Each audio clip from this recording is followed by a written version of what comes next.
I think it's fair to say that the launch of Grand Theft Auto The Trilogy Definitive Edition on PC has been a bit of a mess. Not in the sense that the game's broken or anything, at least not as far as we can tell, but in the sense that the Rockstar Games launcher has completely paggered. And the scope of the issue that this is causing is utterly hilarious, especially when you consider that this is the Rockstar Games launcher, which I'll explain after I've explained the issue. So yesterday at some point, at least 20 hours ago as of recording this video, the Rockstar Games launcher went down and has not come back up since. And at 7:23 PM GMT yesterday, Rockstar support tweeted this: "Services for the Rockstar Games launcher and supported titles are temporarily offline for maintenance. Services will return as soon as maintenance is completed." That's reasonable. Server maintenance is important, so servers are going to go down from time to time, fair enough. However, the timing of it is pretty bad in itself, the same day as the release of Grand Theft Auto The Trilogy Definitive Edition. By this point, since the launch of these remasters, the Rockstar Games launcher has spent more time down than up, which I find to be pretty funny. However, it is also understandably annoying when you've paid for this game and you want to play it,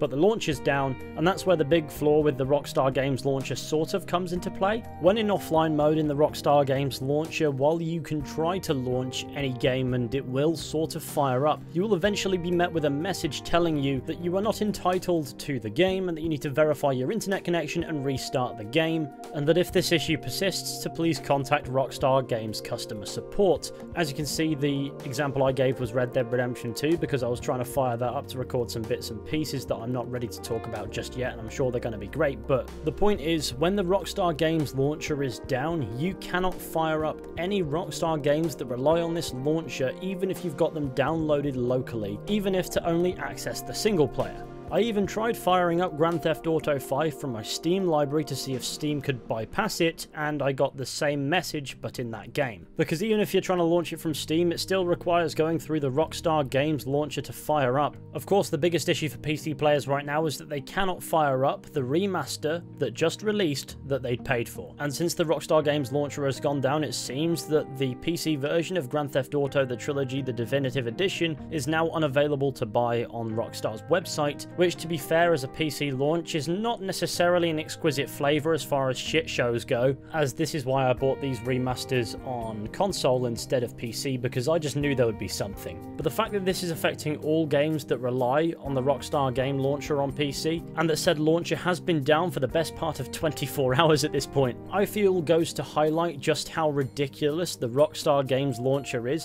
even when compared to other ridiculous game launchers that just don't need to exist. Because if having an unnecessary first-party game launcher was a competition, Rockstar would be above and beyond every other publisher that does it. Because beyond being a platform where you can install, launch and update games, there's simply nothing more to it besides from opening your files, verifying their integrity or whatever. Any information that's provided on the launcher for these games beyond that, if you click on it, it will simply take you to a website. So when it comes down to what the launcher is in itself, you will still be able to find more information embedded in Steam than on the Rockstar Games launcher. The only difference being, if Rockstar released a game and was relying on Steam to distribute it to PC players, Steam as a third-party game launcher probably wouldn't up and collapse. And so understandably, PC players anticipating these Grand Theft Auto remasters or simply wanting to play any other Rockstar game that relies on the launcher are frustrated, because the launcher isn't really used beyond updating, installing and playing games, whereas others are used for information, for news updates. They give you countdowns to tell you when games are actually going to release to clear up confusion, and oftentimes you can still fire up the games in offline mode. They function also as concise hubs of information. I don't think they're necessary, but they're far more necessary than whatever the hell Rockstar Games has got going on. And so as a result of being as bare bones as possible, the Rockstar Games launcher is actually best described as completely useless. An impractical waste of Rockstar resources, not that they're necessarily going to miss those based on the sales they get. And so PC players are frustrated because a useless, unnecessary games launcher is causing a massive unnecessary problem, and that is that players cannot play single player games that they have paid for and downloaded locally.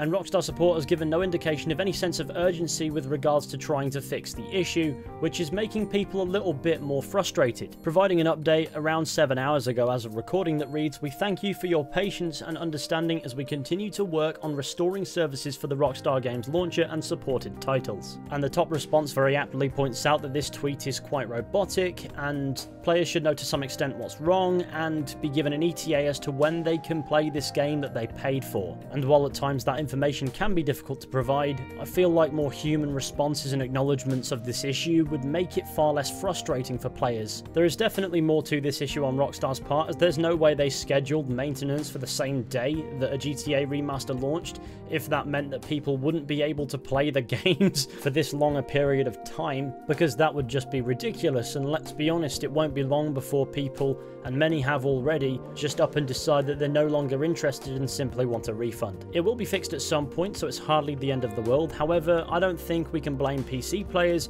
for looking at this and going, this is a bit of a piss take, because it absolutely is, and it's highlighting a major issue with the Rockstar Games launcher that needs resolving. People should be able to launch locally installed single-player games in offline mode. I see no reason why that shouldn't be doable. I don't understand how not being able to do that is a good anti-piracy measure when piracy will find a way regardless on PC, and surely there are better methods to prevent piracy. That is, if it is an anti-piracy measure to begin with. It may not be, but it's the only thing that makes any form of sense, even though it still makes absolutely none. I feel like in future this launcher needs to sort itself out a bit more.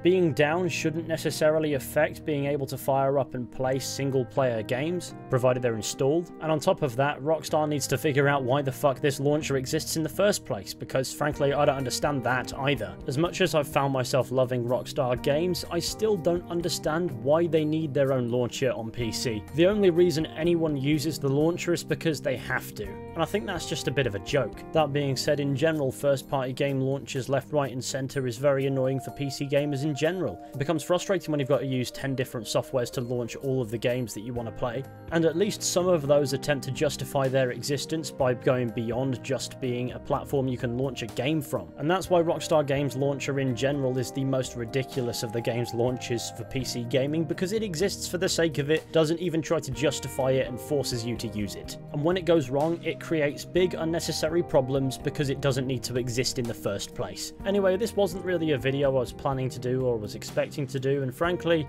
I don't like doing this sort of video because I love Rockstar games, though what I've played of the remaster so far hasn't necessarily given me much to love in them. However, the launcher is definitely an issue that needs some fixing up at speeds, and I'm not just talking about this isolated incident, but this is where I'm going to leave this video, so be sure to let me know your thoughts down in the comments section. Thank you all for watching, I hope you've enjoyed, because let's face it, if you're a PC player, you're probably not enjoying a Rockstar Games title right now, and if you are, then I would love to know your wizarding ways. Be sure to go ahead and leave a like, subscribe, share the channel with your friends and all that wonderful stuff. That would be super fantastic, and with any luck, I'll be seeing you all very soon with another video at some point. But until next time, take care and goodbye.